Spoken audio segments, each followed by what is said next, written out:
नमस्कार, स्वागत है आप सभी का। मैं हूं माधवी पांडे आपके साथ। शुरुआत करते हैं इस वक्त की बड़ी खबर से। एसटीएफ की रिपोर्ट के अनुसार छांगुर के इस रैकेट में शामिल 2 इंस्पेक्टर, 2 सीओ और 1 एसडीएम ने छांगुर के साथ मिलकर काम किया। इस वक्त की बड़ी खबर, इन अधिकारियों पर आरोप है कि उन्होंने न केवल फर्जी मुकदमों को दर्ज करने में मदद की है, बल्कि जमीन कब्जाने में भी पूरी मदद की है। इस वक्त की बड़ी खबर आपके सामने। जलालुद्दीन उर्फ छांगुर को मेडिकल लेके आया गया है। वहीं पर छांगुर के खेल में साथ देने वाले अफसरों पर गाज गिरेगी। अफसरों की लिस्ट भी तैयार कर ली गई है। आपको बता दें कि एसटीएफ की रिपोर्ट के अनुसार छांगुर के इस रैकेट में शामिल 2 इंस्पेक्टर, 2 सीओ और 1 एसडीएम ने छांगुर के साथ मिलकर काम किया है। इन अधिकारियों पर आरोप है कि उन्होंने न केवल फर्जी मुकदमों को दर्ज करने में मदद की है, बल्कि जमीन में कब्जा करने पर भी पूरी मदद की है।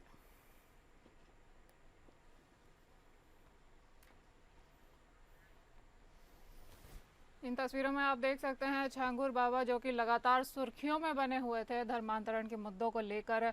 अब इसमें कई अफसरों की लिस्ट भी तैयार कर ली गई है जिन्होंने छांगुर की मदद की थी। रैकेट में शामिल हैं 2 इंस्पेक्टर, 2 सीओ और इन पर अब गाज गिरेगी, जिसमें 1 एसडीएम भी शामिल है। इन्होंने न केवल मुकदमों को दर्ज कराने में मदद की है, बल्कि जमीनों पर कब्जा करने में भी मदद की है। जलालुद्दीन उर्फ छांगुर को मेडिकल के लिए भी लाया गया है और लखनऊ में जलालुद्दीन उर्फ छांगुर की कोर्ट में पेशी होगी।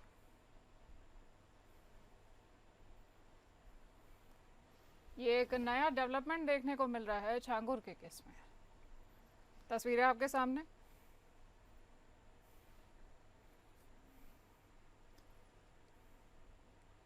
इन तस्वीरों में आप साफ साफ देख सकते हैं कि किस तरह छांगुर बाबा को पुलिस ने अरेस्ट किया है और इनको पेशे के लिए ले जाया जा रहा है। वहीं मेडिकल के लिए भी इन्हें ले जाया गया है और इसी के साथ में अफसरों की लिस्ट भी जारी की गई है जिन्होंने छांगुर बाबा की मदद की थी। इन अधिकारियों में 2 इंस्पेक्टर, 2 सीओ और 1 एसडीएम शामिल हैं।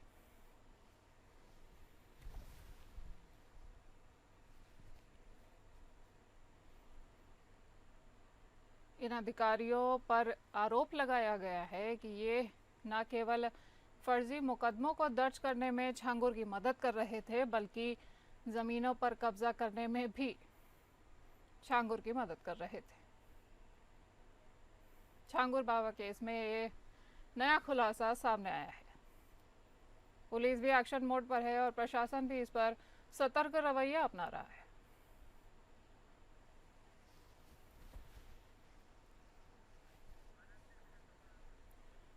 हमारे विशेष संवाददाता आनंद सिंह फोन लाइन पर जुड़ गए हैं। आनंद, क्या कुछ खास देखने को मिल रहा है इस समय वहां पर?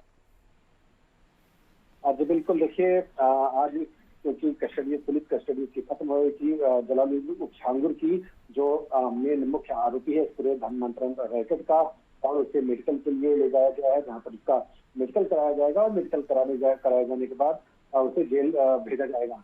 कुल मिलाकर जो जांच एजेंसियां थी उन्होंने पूरी तफ्तीश की है, पूरी की जांच की है और जो भी चीजें पता चली है, इसके पूरे नेटवर्क के बारे में जो पता चला है, उसके आधार पर आगे की कार्रवाई की जाएगी। जिन अफसरों पर आरोप है और उनके नाम लिस्ट में शामिल हैं, उनको लेकर के इस समय क्या कुछ सूचना सामने आई है? जी बिल्कुल, देखिए जिन अफसरों पर आरोप है, जिसमें पुलिस के अधिकारी बताए जा रहे हैं, प्रशासनिक अधिकारी बताए जा रहे हैं, उनके खिलाफ जरूर जांच की जाएगी, ऐसा आश्वासन सरकार के प्रशासन की तरफ से आया है। हालांकि ये भी कहा जा रहा है कि दोनों एंगल से जांच की जाएगी कि क्या वो उसमें वाकई शामिल थे पूरे रैकेट में, क्या उनको जानकारी थी झांगुर के बारे में, या झांगुर जो है उनको फंसाने की कोशिश कर रहा है, कुछ प्रशासनिक अधिकारियों को खींचने की कोशिश कर रहा है ताकि मामले को उलझाया जा सके। यानी कि दोनों चीजों को, दोनों तथ्यों को ध्यान में रखकर इस पूरे मामले की जांच की जाएगी और जो भी इसमें निकल कर आएगा उसी के आधार पर आगे की कार्रवाई होगी। इनकी कोर्ट में भी पेशी होनी है, मेडिकल के लिए भी ले जाया गया है, तो ऐसे में क्या लगता है कोर्ट से किस तरह की प्रतिक्रिया सामने आएगी या क्या कुछ कोर्ट में हो सकता है? बिल्कुल देखिए, मेडिकल के लिए इसको ले जाया गया जहाँ पर मेडिकल होगा, और ये एक नियम है कि जब आप कस्टडी से लेकर आते हैं किसी आरोपी को तो उसका मेडिकल कराया जाता है। जब वो कस्टडी में जाता है तो उसके पहले भी मेडिकल होता है और उसके बाद कोर्ट में पेशी कराई जाती है। तो पुलिस रिमांड मांगेगी या नहीं मांगेगी, ये तथ्य उस वक्त देखने को आएगा जब उसकी पेशी होगी, जब ये खुलकर सामने आएगा कि कोर्ट उस पर क्या निर्णय देता है। जी आनंद, तमाम जानकारी हमारे दर्शकों से साझा करने के लिए आपका बहुत बहुत धन्यवाद।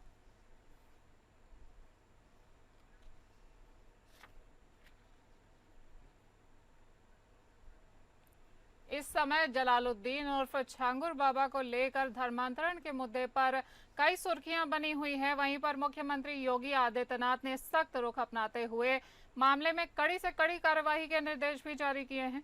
आपको बता दें कि इसी मामले पर एपीएन न्यूज से बात करते हुए प्रदेश के आईटी और इलेक्ट्रॉनिक्स मंत्री सुनील शर्मा ने कहा कि सरकार धर्मांतरण रैकेट के सरगना यानी छांगुर और उनके सहयोगियों को किसी भी कीमत पर नहीं बख्शेगी।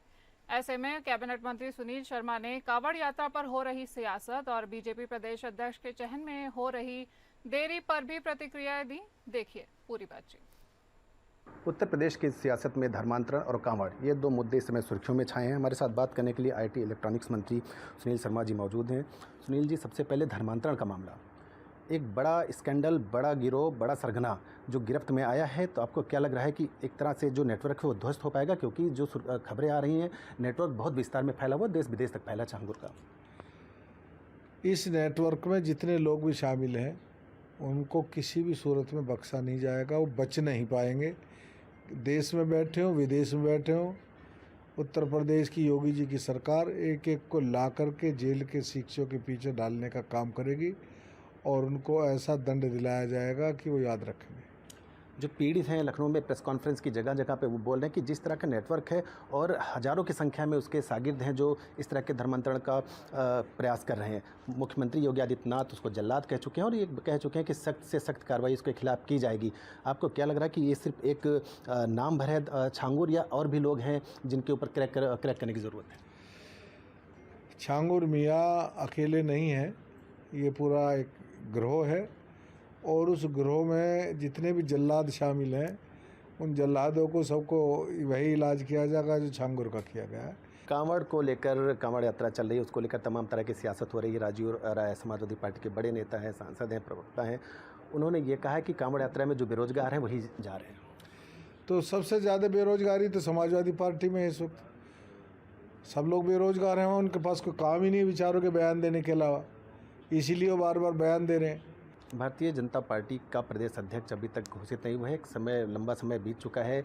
आपको क्या लग रहा है कि कब तक ये प्रक्रिया पूरी होगी? क्योंकि पीडीए जो पिछड़ा दलित अल्पसंख्यक का फार्मूला, जिसने लोकसभा में काफ़ी डैमेज भी किया भारतीय जनता पार्टी को, जो उम्मीदें थी, कहीं यही कारण तो नहीं पीडीए की सोचने में समय लग रहा है पार्टी को कि आखिर क्या किया जाए कि 2027 की राह आसान हो? अखिलेश यादव जी का पीडीए परिवार डेवलपमेंट एजेंडा है, उनका पिछड़ों से, दलितों से कोई मतलब नहीं है। लगभग हर दिन प्रेस कॉन्फ्रेंस करें अखिलेश यादव। शासन प्रशासन की व्यवस्था की बात हो या कानून व्यवस्था की बात हो, लगातार सरकार पर हमलावर है और उनका ये कहना है कि इतनी करप्ट सरकार और कानून व्यवस्था में इतनी फेल सरकार इसके पहले नहीं रही है। अखिलेश जी बेचारे क्या करें, प्रेस कॉन्फ्रेंस करने के अलावा उन पर कोई काम तो है नहीं, जनता तो उन्हें लाइक करती नहीं। उनके सारी बातें बिल्कुल गलत हैं। मुझको लगता है कि वो भूलवश उनके शासन में जो चलता था उसका बखान कर बैठते हैं। उनको पुरानी यादें ताज़ा हो जाती हैं कि समाजवादी पार्टी के समय में जो प्रदेश की स्थिति थी, संभवतः वो उसका उल्लेख करते हैं। बहुत बहुत धन्यवाद। ये थे हमारे साथ प्रदेश के आईटी मंत्री सुनील शर्मा, जिनका ये कहना है कि जो विपक्ष के तमाम आरोप हैं, खास करके समाजवादी पार्टी के, वो अपनी जो उनके दौर की चीज़ें थी उनको वो बार बार याद आती हैं और उन्हीं की चीज़ों का वो बार बार जिक्र करते नजर आते हैं। Anand Singh, APN news. बात करेंगे उत्तर प्रदेश के जनपद ललितपुर की, जहां पर जनपद प्रभारी मंत्री और उत्तर प्रदेश सरकार में राज्य मंत्री रामकेश निषाद ललितपुर दौरे पर पहुंचे। जिले में लगातार लगभग 72 घंटे से हो रही मूसलाधार बारिश के चलते जनपद में बाढ़ जैसे हालात और पीड़ित परिवारों से उन्होंने मुलाकात की है और गोविंद सागर बांध का निरीक्षण भी किया है।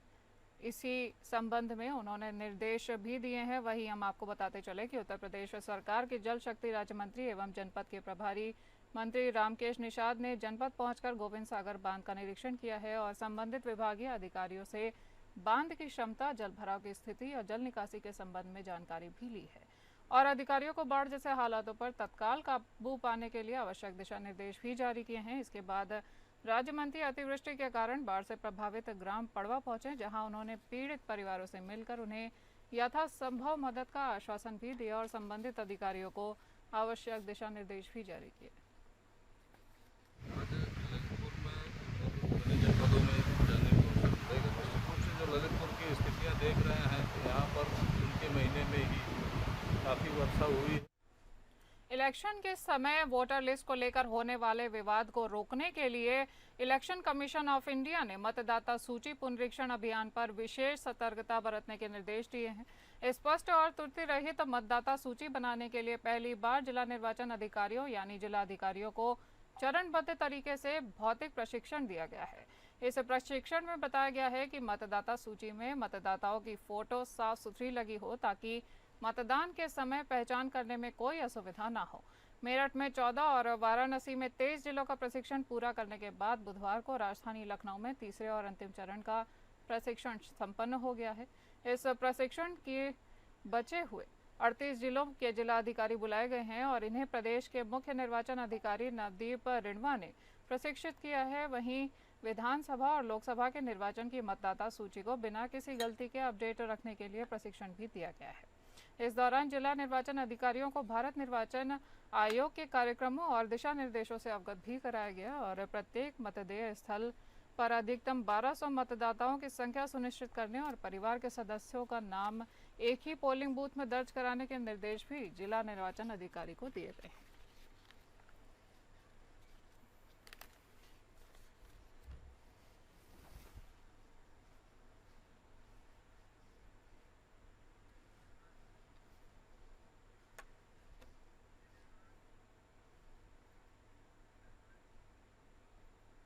पीलीभीत के पूरनपुर विद्युत उपखंड कार्यालय की सरकारी बिल्डिंग और एसडीओ कार्यालय में अवैध रूप से प्राइवेट जनसेवा केंद्र संचालित किया गया, जबकि इस कार्यालय में पहले से ही विभाग का केंद्र संचालित था और विभाग के केंद्र को बंद कर दिया गया है। अब खिड़की नंबर 3 और 4 पर विभाग का केंद्र उपभोक्ताओं के बिल जमा कर रहे हैं और इसी के पास में ही खिड़की नंबर 5 पर प्राइवेट जनसेवा केंद्र अवैध तरीकों से संचालित कर दिया गया। तत्कालीन एसडीओ प्रवीण कनौजिया ने इसी जनसेवा केंद्र को काफी प्रयासों के बाद अपने कार्यालय से हटवाया था, जबकि केंद्र हटवाने को लेकर काफी विवाद भी हुआ था और पुलिस भी मौके पर पहुंची थी और काफी प्रयासों के बाद केंद्र हटाया जा सका था।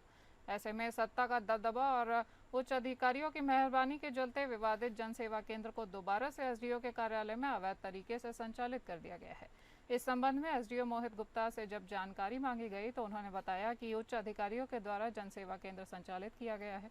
हालांकि जनसेवा केंद्र संचालक ओम प्रकाश गंगवार के नाम पर सरकारी कार्यालय में बैठने के लिए कोई भी लिखित दस्तावेज या विभाग के द्वारा जारी की गई लिस्ट में नाम भी शामिल नहीं है।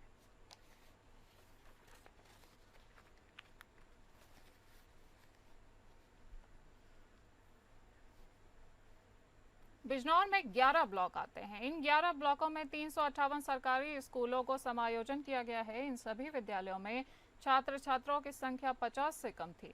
इन समायोजन किए गए विद्यालयों में हल्दौर ब्लॉक के रामपुर नौबाद के प्राइमरी विद्यालय को खारी में समायोजन किया गया है। इस विद्यालय में पढ़ रहे 15 छात्रों में 5 छात्र गरीब हैं। सभी की आर्थिक स्थिति ठीक नहीं है और रामपुर नवाबाद से खारी की 3 किलोमीटर दूरी है ही और साथ ही जंगल के रास्ते पर गुलदार का डर भी बना रहता है। वहीं इसी ब्लॉक के गांव बिसाट में उच्च प्राथमिक विद्यालयों को नवादा में समायोजित किया गया है। इस विद्यालय में 33 विद्यार्थी पढ़ रहे थे। इस विद्यालय की दूरी 4 किलोमीटर से अधिक है और इन स्कूलों में निर्धन परिवार के बच्चे पढ़ते हैं। सरकार के इस निर्णय ने निर्धन अभिभावकों के बच्चों के भविष्य पर सवाल खड़े कर दिए हैं। छात्रों के अभिभावकों से बात की गई तो पता चला कि आर्थिक स्थिति अच्छी न होने के कारण बच्चों को सरकारी स्कूलों में वे पढ़ने के लिए भेजते थे, लेकिन अब 4-5 किलोमीटर दूर वो आखिर कैसे भेजेंगे। बिजनौर के ग्रामीण क्षेत्रों में हर तरह गुलदार का डर बना हुआ है और जंगल के रास्ते होकर जाना एक जोखिम भरा काम है। इंचार्ज अध्यापिका हूँ यूटीएस बिसाट में। अभी बताया जा रहा है कि नवादा शिफ्ट हो रहा है, अभी हम गए नहीं हैं। 3 बच्चे हैं, नवादा स्कूल जाने में बहुत सारी परेशानियां हैं, क्योंकि यहाँ से हाईवे तक जाने में भी जंगल पड़ता है, जिसमें गुलदार प्रभावित क्षेत्र है, अक्सर गुलदार देखा गया है और दुर्घटना क्षेत्र है।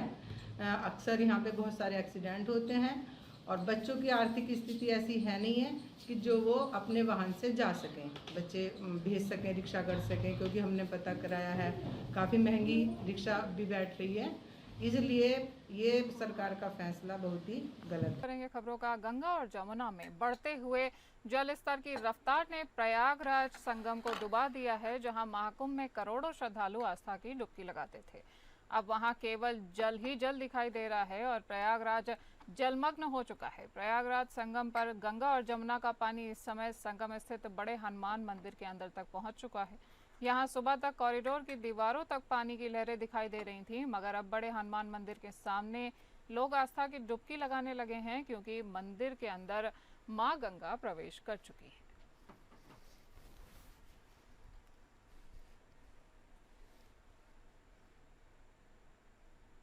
मुख्यमंत्री योगी आदित्यनाथ कर रहे कांवड़ियों पर पुष्प वर्षा, तो वहीं दूसरी तरफ बहेड़ी के Mahatma Gandhi memorial inter college Baheri के अध्यापक महोदय दे रहे छात्रों को कांवड़ न लाने का ज्ञान। छात्रों को कर रहे धर्म से भ्रमित, आखिर क्या चल रहा है? अध्यापक महोदय के दिमाग में आखिर चल क्या रहा है? अध्यापक होते हैं छात्रों के गुरु, जब गुरु ही धर्म को भ्रमित करने के मार्ग बताएंगे तो आखिर छात्रों का क्या दोष होगा इसमें? थाना बहेड़ी क्षेत्र अंतर्गत एमजीएम इंटर कॉलेज के अध्यापक का एक वीडियो वायरल होने के संबंध में थाना बहेड़ी पर प्राप्त तहरीर के आधार पर सुसंगत धाराओं में अभियोग पंजीकृत कर कार्यवाही की जा रही है। क्षेत्र में विगत दिनों एमजीएम इंटर कॉलेज के अध्यापक रजनीश गंगवार के द्वारा कॉलेज के प्रांगण में छात्र छात्राओं को इकट्ठा करके कविता पाठ के माध्यम से कांवड़ यात्रा के बारे में कुछ आपत्तिजनक टिप्पणी की गई, जिसका वीडियो सोशल मीडिया पे वायरल हो गया है। इस संबंध में आज थाना बहेड़ी पर तहरीर प्राप्त हुई है। प्राप्त तहरीर के आधार पर तत्काल बीएनएस की आवश्यक धाराओं में अभियोग दर्ज किया गया है और आवश्यक विधिक कार्रवाई की जा रही है। यूपी के फतेहपुर जिले के कलेक्ट्रेट और जलापूर्ति कार्यालय परिसर में all India fair price shop dealer association के बैनर तले पहुंचे सैकड़ों के कोटेदार ने अपनी विभिन्न मांगों को लेकर पहले जिला अधिकारी कार्यालय और जिला पूर्ति कार्यालय में प्रदर्शन करते हुए 18 जुलाई को लखनऊ में अपनी मांगे पूरी करवाने को सरकार का घेराव कर बड़ी रैली करने की चेतावनी दी है और मुख्यमंत्री को संदर्भित ज्ञापन जिला पूर्ति अधिकारी को सौंपा है। वहीं कोटेदारों के जिला अध्यक्ष निर्मोही उमेश त्रिवेदी ने कहा है कि हमारी सरकार से मांग है कि हमारा प्रति कुंतल कमीशन 200 रुपये कर दिया जाए या 20,000 रुपये प्रति माह कर दिया जाए। हमें सरकार ना सही तो संविदा कर्मचारी घोषित किया जाए। हमारे कोटेदारों को 22 जनवरी से कोई कमीशन का भुगतान नहीं किया गया है और आए दिन कोटेदारों पर घटतौली का आरोप भी लगाया जाता है, जबकि ठेकेदार हमें खाद्यान्न तौलकर नहीं देते हैं और प्रत्येक बोरी में खाद्यान्न कम होता है। वहीं विभागीय अधिकारी कोटेदारों को परेशान कर पैसे की वसूली भी करते हैं।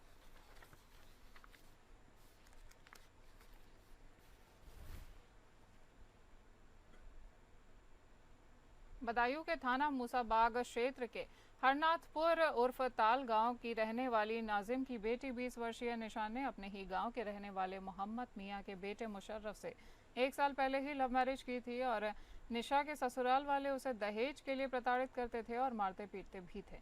दहेज में 2 लाख की मांग कर रहे थे और इस मामले की उसने थाना पुलिस से शिकायत भी की, लेकिन वहां कोई भी सुनवाई नहीं हुई। इसके बाद उसने अधिकारियों से भी इस मामले की शिकायत की, लेकिन वहां भी किसी प्रकार की सुनवाई नहीं हुई। वहीं पुलिस कार्रवाई से संतुष्ट नहीं थी और आज के आसपास एसएसपी ऑफिस के बाहर निशा अपनी छोटी सी बच्ची आइजा को लेकर गोद में पहुंची और जहरीला पदार्थ खा लिया, जिससे उसकी हालत बिगड़ गई और मौके पर मौजूद पुलिसकर्मियों और सीओ सिटी के ने निशा को जिला अस्पताल में भर्ती कराया है, जहां उसका इलाज चल रहा है। निशा के जहरीला पदार्थ खाते ही पुलिस विभाग पे हड़कंप मच चुका है और फिलहाल पुलिस मामले की जांच में जुटी हुई है।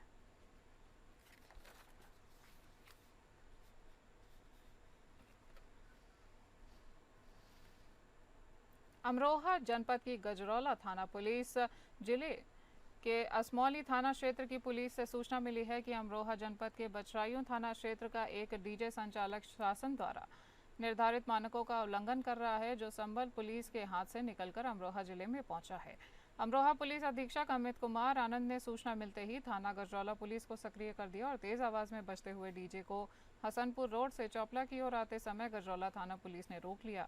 वहीं डीजे की ऊंचाई शासन की गाइडलाइन के विरुद्ध 11 फुट से अधिक पाई गई और ध्वनि भी निर्धारित मानक से ज्यादा थी और पुलिस ने डीजे को कब्जे में लेकर थाना कर धारा 207 MV एक्ट के तहत सीज कर लिया है।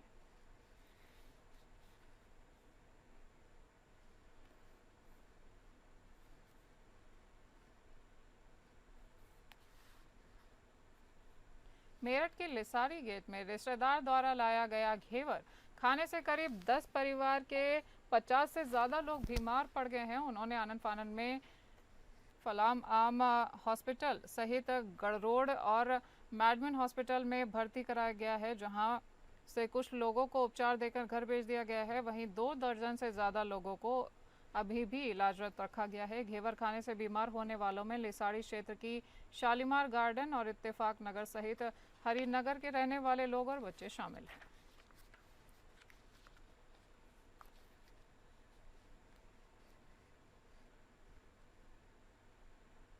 अमरोहा जनपद के रजबपुर थाना क्षेत्र के गांव पूठी में आधी रात चोरों ने एक बड़ी चोरी को वारदात अंजाम दिया है और अहमद हसन के घर घुसे अज्ञात चोरों ने हजारों की नकदी और लाखों के जेवरात लेकर वहां से फरार हो गए हैं। ग्रामीणों के अनुसार घटना के वक्त परिवार गहरी नींद में था। इसी का फायदा उठाकर चोरों ने तिजोरी साफ कर दी और पीड़ित ने चोरी की शिकायत पुलिस से की है, लेकिन अब तक कोई भी सुराग हाथ नहीं लगा है। लगातार हो रही चोरियों से ग्रामीणों में दहशत देखी जा रही है। वहीं पुलिस की नाकामी से नाराज लोग अब रात में खुद पहरा देने पर मजबूर हो गए हैं।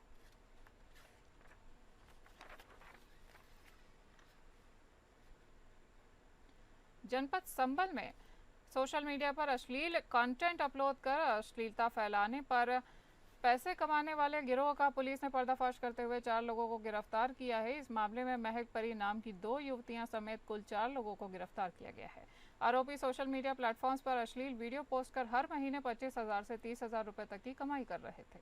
पुलिस अधीक्षक कृष्ण कुमार बिश्नोई ने प्रेस कॉन्फ्रेंस करते हुए बताया कि पुलिस को लंबे समय से इस गिरोह की गतिविधियों की सूचना मिल रही थी और साइबर सेल और स्थानीय थाना पुलिस की संयुक्त कार्यवाही में इन आरोपियों को गिरफ्तार किया गया है।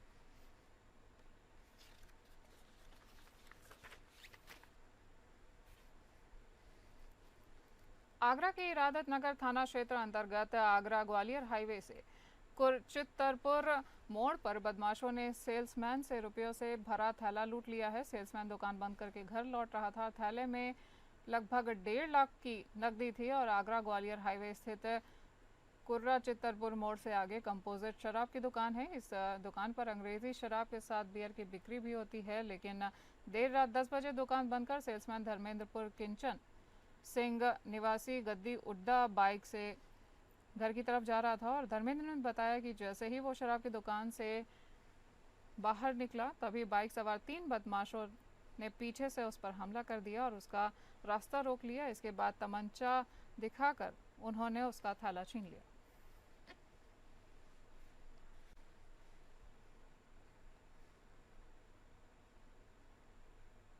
हमीरपुर जिले के सुमेरपुर फैक्ट्री से ड्यूटी करके वापस आ रहे कर्मी को कार सवार युवकों ने रास्ते में रोककर जमकर पीटा और घायल फैक्ट्री कर्मचारी को लेकर परिजन अस्पताल पहुंचे हैं। फैक्ट्री कर्मचारी के हाथ पैर और मुंह में गंभीर चोटें आई हैं। वहीं पीड़ित ने पुलिस को तहरीर दी है। पुलिस घटना को सड़क हादसा बता रही है। दरअसल सोलर कस्बा निवासी मोहित यादव जेके सीमेंट फैक्ट्री में काम करता है। वो ड्यूटी समाप्त करके बाइक से गांव जा रहा था और मेहना गांव के समीप कार सवार युवकों ने बाइक को रोककर जमकर उसकी पिटाई की और उसे लहूलुहान कर दिया। इसके बाद कार सवार जान से मार देने की धमकी देकर वहां से फरार हो गए।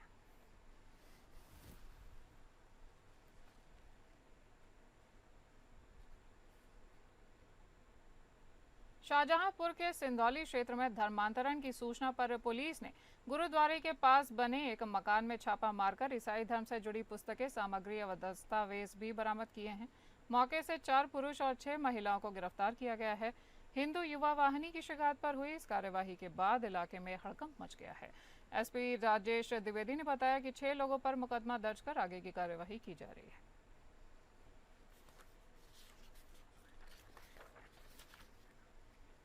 इस बुलेटिन में इतना ही। नमस्कार।